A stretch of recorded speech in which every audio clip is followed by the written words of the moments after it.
Otro tema que mencionan mucho los protestantes es el bautismo. ¿Por qué ustedes católicos bautizan a los niños? Los niños no tienen pecado. Bueno, número uno, los niños tienen el pecado original. ¿Cuándo para empezar? En pecado me concibió mi madre, Salmo 51, versículo 5. Un solo hombre pecó y todos los hombres fueron constituidos pecadores, Romanos 5, 19. Así que, tanto para empezar, el niño tiene pecado. Precisamente, Martín Lutero exageró la fuerza de este pecado. Todo el protestantismo tiene como base un concepto equivocado del pecado original. Para Martín Lutero es tan grave el pecado original que nunca se puede quitar en una forma absoluta. El pecado es algo realmente metido en el hombre y aquí absolutamente no hay ningún método, ni bautismo, ni nada para quitarlo. Así que el niño tiene pecado y se quita el pecado. Y después otra cosa, el bautismo no sirve solamente para quitar el pecado. El bautismo también da el Espíritu Santo.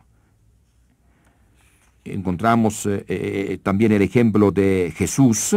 Jesús de por sí tenía el Espíritu Santo, de por sí no tenía pecado y se bautizó. Pero en el bautismo recibió la plenitud del Espíritu Santo. No es que no tenía el Espíritu Santo, pero en aquel momento tuvo una gran experiencia del Espíritu Santo. En el bautismo está presente el Espíritu Santo. Es el Espíritu Santo que quita el pecado. Es el Espíritu Santo que fortalece. El que no renace del agua y del Espíritu no puede entrar en el reino de Dios. Juan 3:5. El agua señal del Espíritu. Así que en el bautismo recibimos el Espíritu Santo. Y el niño no tiene el Espíritu Santo por nacimiento, sino mediante el bautismo. Dicen también, pero es que los papás los llevan a los niños, pero el niño de por sí no pide el bautismo, no tiene fe. Bueno, vamos a ver qué dice la Biblia. Hechos 16:31. Ten fe en el Señor Jesús y te salvarás tú y tu familia. Así dice San Pablo al carcelero. No dice, tú ten fe y te salvarás tú. Después vamos a ver cada uno de la familia. No, la fe del padre de familia es suficiente para que todos reciban el bautismo. En aquel caso, Hechos 16:33, toda la familia recibió el bautismo.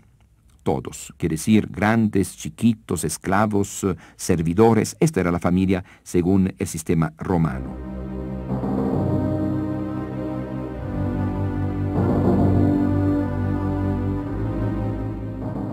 Otro punto muy importante es que con el bautismo uno entra a formar parte de la iglesia. Tenemos el caso, por ejemplo, de Cornelio. Cornelio, al escuchar la predicación, creyó, recibió el Espíritu Santo, sin haber recibido el bautismo. ¿Y qué dice San Pedro? Que reciba el bautismo. El bautismo seguramente no le iba a quitar los pecados, ya estaban quitados. No le iba a dar el Espíritu Santo, ya lo tenía. Pero iba a ser la señal, la puerta para entrar a formar parte de la iglesia. Así que dentro de la iglesia católica, nosotros damos el bautismo a los niños por la fe de sus padres. Porque el niño tiene pecado, mediante el bautismo se le quita el pecado. Mediante el bautismo se da el Espíritu Santo, que es la característica del bautismo de Jesús.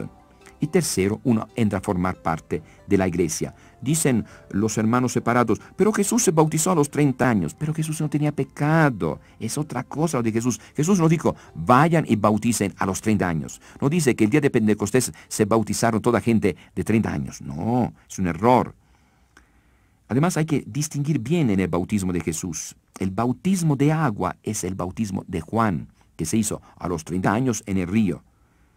Pues yo no hago más que bautizar con agua, pero Él los bautizará en el Espíritu Santo, Marcos 1:8. Y Jesús cuando recibió el bautismo en el Espíritu Santo, al salir del agua, Marcos 1:10. Luego al salir del agua Jesús tuvo esta visión, los cielos se rasgaban y el Espíritu Santo bajaba sobre Él como paloma, Marcos 1:10. En Jesús mismo hay que distinguir el bautismo que recibió en el río, bautismo en agua, señal de arrepentimiento. Se presentó allá como representante de toda la humanidad pecadora. No es el verdadero bautismo, es el bautismo de Juan. El verdadero bautismo lo recibió fuera del agua.